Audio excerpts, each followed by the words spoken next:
So what is Bitcoin? Bitcoin is a revolutionary technology that enables a new way to send payments over the internet. You can think of it as an open accounting system where thousands of computers all over the world work together to track ownership of digital tokens called bitcoins. When you send someone bitcoins, the transaction is broadcast to the entire network. After it's verified, it's recorded in a public ledger called the blockchain. The blockchain contains a record of every Bitcoin transaction that has occurred since the system began, and it's shared and maintained on the network, so everyone keeps the books, so to speak. Most currencies are issued by a central authority that controls the money supply. Bitcoin is a peer-to-peer system, so there is no central authority. Instead, Bitcoins are issued to users who help process transactions in the network. This is known as Bitcoin mining.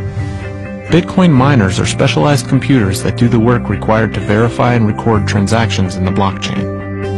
As a reward for their work, the miners earn Bitcoins, and this is how new Bitcoins are released into circulation. The system is programmed so that only 21 million Bitcoins will ever exist, and as time goes by, the mining reward decreases. The result is a predictable supply that's governed by scarcity, making Bitcoin somewhat like a digital gold. It's the first currency of the internet, and everyone is free to use it. With Bitcoin, you can send any amount of money to anyone, anywhere in the world, as easily as sending an email.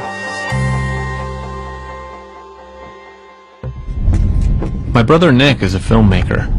After hearing me talk about Bitcoin incessantly for months, we decided to start documenting things. Hey, I don't think we'll need the small camera.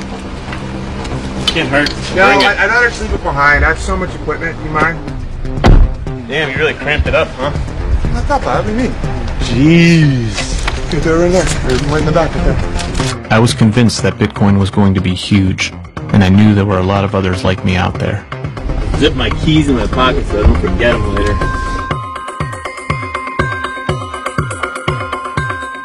Bitcoin was created by what's believed to be a pseudonym, a guy named Satoshi Nakamoto. Invented in '09 by a fictitious person named Satoshi Nakamoto.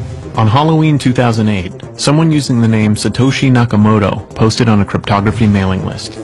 I've been working on a new electronic cash system that's fully peer-to-peer with no trusted third party. The post contained a link to a white paper in which Satoshi proposed a new type of payment system for the internet.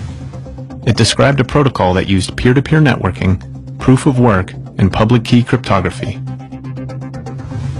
For years, computer scientists have been experimenting with these technologies to create digital money. But Satoshi discovered a way to combine them that had never been done before. In doing so, he invented Bitcoin. There are no records of Nakamoto's existence prior to the creation of Bitcoin.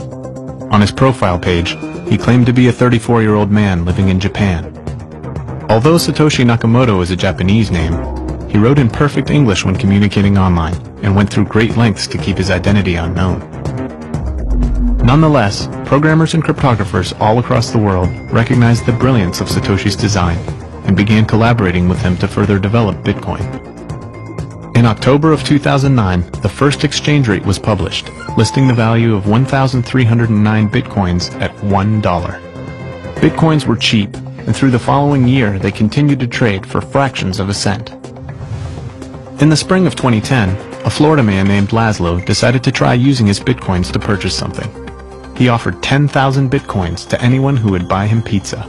A man in London accepted and placed a long-distance phone call, ordering him 2 pizzas from Papa John's. This is generally acknowledged as the first Bitcoin transaction for a tangible good. Bitcoin was gaining momentum, but in order for it to thrive, the coins needed to be more widely accessible. A Tokyo-based exchange named Mt. Gox was the first on the scene to take hold of the marketplace, and trading volume started to pick up.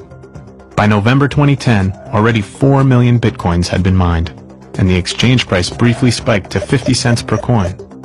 The market awoke, and Bitcoin was starting to look like it might have real potential as a currency. His name is Julian Assange. Assange and his colleagues collect confidential information and then make it public. The release of 250,000 State Department documents no doubt presents a serious dilemma for this country. Following a massive release of secret U.S. diplomatic cables, donations to WikiLeaks were blocked by Bank of America, Visa, MasterCard, PayPal, and Western Union. An article in PC World suggested that Bitcoin could be used as a workaround to send donations to WikiLeaks. One of Satoshi's last known posts was in response to the article and stated, "It would have been nice to get this attention in any other context. WikiLeaks has kicked the hornet's nest, and the swarm is headed towards us." Shortly after that, Satoshi disappeared from the forums and was never heard from again. 2 months later, the Silk Road Anonymous Marketplace was launched. It functioned as an online black market for drugs and other illicit goods, and used Bitcoin exclusively because it made the money trail nearly impossible to trace. The Silk Road caught the attention of New York Senator Charles Schumer, who was outraged and publicly called for a crackdown on the site. Heroin, opium, cannabis, ecstasy, psychedelics, stimulants.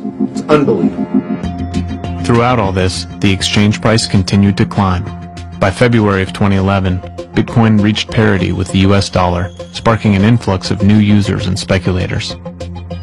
By June, the price had soared to a peak of $31 before it came crashing down. As the market tanked, the Mt. Gox exchange was hacked, further shaking the confidence of investors and hammering the price all the way down to the $2 range by October. While Bitcoin enthusiasts kept hope, skeptics were quick to share their hindsights and rants on blogs and in news articles. Many thought that the party was over and that Bitcoin was on its way out. I went on